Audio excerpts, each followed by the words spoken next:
মানবিকতার কথা বলা হয়, আলহামদুলিল্লাহ সেই রুটি এবং কলা নিয়ে যারা আমাদেরকে গুলি করতে এসেছিলেন, সেই পুলিশের কাছে গিয়ে যখন বললাম এই রুটি কলা আপনিও আমাদের সাথে খান, বন্দুকটা আমাদের পায়ের নিচে রেখে বলেছিল এই যদি ইসলামী ছাত্র শিবির হয় অপেক্ষা করুন। যারা আপনাদের দিকে বন্দুক তাক করেছে, আপনাদের গুলি ছুড়েছে, এই নিশানটা যে আপনাদের দিকে তাক করেছে, এই নিশান, এই বন্দুক পর্যদস্ত হয়ে ইসলামী ছাত্র শিবির, ইসলামী আন্দোলন এই বাংলাদেশের বুকে বিজয় হবে ইনশাআল্লাহ। আমি সেদিন বদরের চেতনা দেখেছি আমাদের ভাইদেরকে, কলা রুটি নিয়ে আমি নিজ হাতে আমাদের ভাইদের কাছে গিয়েছি, প্লিজ আপনি শুনেছি সকালেও নাস্তা করে আসেননি, বলেছেন ভাই আপনি আরেকটু বিল্ডিং এর ভিতরে ঢোকেন, গিয়ে দেখেন আমাদের অসংখ্য ভাই আহত হয়ে পড়ে আছে, রক্তাক্ত অবস্থায় আছে, তাদের কাছে নিয়ে দেখুন একটু পানি একটু কলা রুটি পৌঁছানো যায় কিনা। তাদের কাছে গিয়ে বলেছি, তারা বলেছে মাসুদ ভাই আরেকটু গোলের ভিতরে ঢোকেন, আমাদের অনেক ভাইরা শুয়ে আছে। তারা আমাকে বললো যে মাসুদ ভাই আপনি আরেকটু ভেতরে ঢোকেন।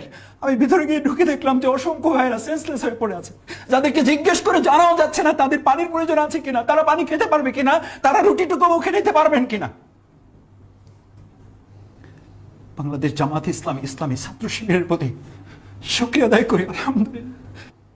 আল্লাহ তাআলা দয়া করে যদি অন্তত কাল কিয়ামতের কঠিন ময়দান আবু উবাইদা মুআজের সাথে আমাদেরকে দাঁড় করিয়ে দিয়ে মাফ করে দেন। আলহামদুলিল্লাহ। শহীদ মুজাহিদ আমাদের প্রস্তুতিতে সবাই নিয়ে এসেছিলেন, শহীদ মুজাহিদের ডায়েরি পড়েছেন আপনারা। মুজাহিদ ভাই তার আগের রাতে সবাইকে বিদায় নিয়ে এসছেন, আর দেখা হবে না তোমাদের সাথে। মাকে বলে এসছেন দেখা হবে না তোমাদের সাথে। শহীদ হাফেজ শিপন বিদায় নিয়ে এসছেন, দেখা হবে না তোমাদের সাথে। যারা বিদায় নিয়ে এসছেন তারা বিজয় অর্জন না করে কি করে এখান থেকে ফিরে যাবেন? আলহামদুলিল্লাহ আমরা সেদিন বদরের সেই ময়দান থেকে আমাদের বিজয় হয়েছে। প্রশাসন সমস্ত লোকদেরকে একত্রিত করে আমাদেরকে একথা বলতে বাধ্য হয়েছে, ঠিক আছে সব শেষ হয়ে গেল, সব ঠিকঠাক হয়ে গেল, এবার দয়া করে আপনারা আপনাদের জায়গায় ফিরে যান। সম্মানিত ভাইয়েরা, সেই জন্য আজকের এই যে পরিস্থিতি, আমরা বদর শুরু হয়েছে সেখান থেকে শেষ হয়ে যায়নি।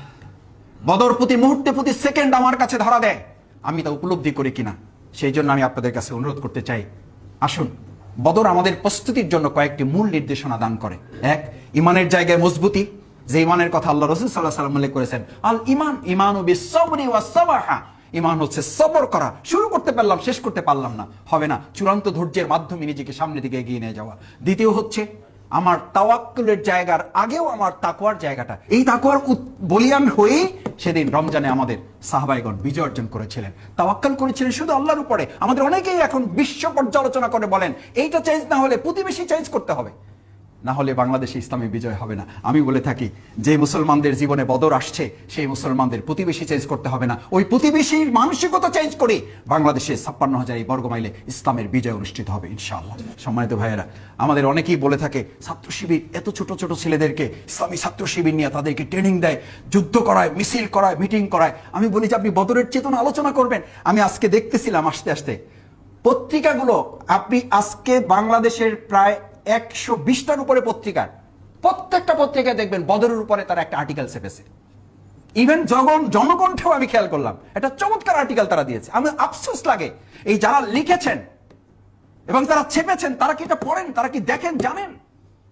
আমি আশা করব এই পত্রিকাগুলো বদরের এই লেখা যারা ছেপেছেন জাতির উদ্দেশ্যে তারাও নিজের একটু দেখবেন, পড়বেন। এবং সেখানে মাঝ বা ছাত্র শিবির কাজকে জঙ্গি বলেন, সেখানে তো আপনারাই লিখেছেন মাঝ যুদ্ধে যাওয়ার বয়সই হয় নাই। আল্লাহ তাআলা রাসূল সাল্লাল্লাহু আলাইহি ওয়াসাল্লাম তাদেরকে প্রতিযোগিতা করে তাদেরকে দিয়ে পৃথিবীর সবচেয়ে বড় শত্রুটাকে কুপকাত করেছেন। আমি আপনাদের কাছে অনুরোধ করতে চাই ভাইয়েরা, সেই জন্য এটা একটা শিক্ষা আমাদের, যে আমাদের এই তরুণ প্রজন্মকে অ্যাকোমোডেট করি ইসলামের এই বিজয়ের চেতনা হচ্ছে বদর সবশেষ। আমি আপনাদের অনুরোধ করতে চাই ভাইয়েরা, আল্লাহ সুবহানাহু ওয়া তাআলা আমাদের এই জায়গায় আমাদেরকে নির্দেশনা দেওয়া হয়েছে, বদর হচ্ছে আমাদের জীবনের জন্য প্র্যাকটিক্যাল ফরম্যাটে, এরকম জীবনে একবার আসতেও পারে। রাসূল সাল্লাল্লাহু আলাইহি ওয়াসাল্লাম নিজে সম্পৃক্ত হয়েছেন, নেতৃত্বের জায়গাটা হচ্ছে এরকম যে রাসূল সাল্লাল্লাহু আলাইহি ওয়াসাল্লামের নেতৃত্বে যুদ্ধের জায়গাটা নিজে ধারণ করেছেন। আমরা যারা আছি ময়দান পরিচালনায় যেন আমরাও সেভাবে শক্তি, সাহস, হিম্মত, বলিষ্ঠতা অর্জন করে, বিশেষ করে সবচেয়ে বড় কথা ছিল নৈতিকতার মানে নিজেদেরকে উন্নীত করে। আর সেই নৈতিকতার ট্রেনিং হচ্ছে রমজান, যে রমজানে 17টা দিন অতিবাহিত করার পরই তারা বিজয় অর্জন করেছেন। আমাদের জীবনে তো 17 বছরের রমজান চলে গেছে, আমরা তো 30 বছরের রমজান পেয়েছি অনেকে। আমরা সেই প্রস্তুতি, আমরা সেই নৈতিকতার মানে নিজেদেরকে উন্নীত করতে পারিনি বলেই আল্লাহ তাআলা এখন আমাদের জন্য বোধহয় সেই আয়াত কার্যকর হচ্ছে না, ইয়ানসুরুকুমুল্লাহু ফালা গালিবা লাকুম, তোমাদেরকে যদি আমি সাহায্য করি তো কে তোমাদের পরাজিত করে, আর যদি আমি তোমাদেরকে সাহায্য না করি তো তোমাদেরকে কে বিজয় করবে। আসুন সে আল্লাহ সুবহানাহু ওয়া তাআলার পছন্দ অনুযায়ী তার রঙে নিজেদেরকে রঙিন করে রমজানের এই প্রস্তুতি নিয়ে যদি নিজেদের নৈতিকতার মানে উন্নীত করা যায়, তাহলে আল্লাহ তাআলার সেই আয়াত আমাদের জন্য প্রযোজ্য হবে, লাকাদ নাসারাকুমুল্লাহু বিবাদরিন ওয়া আনতুম আদিল্লাহ।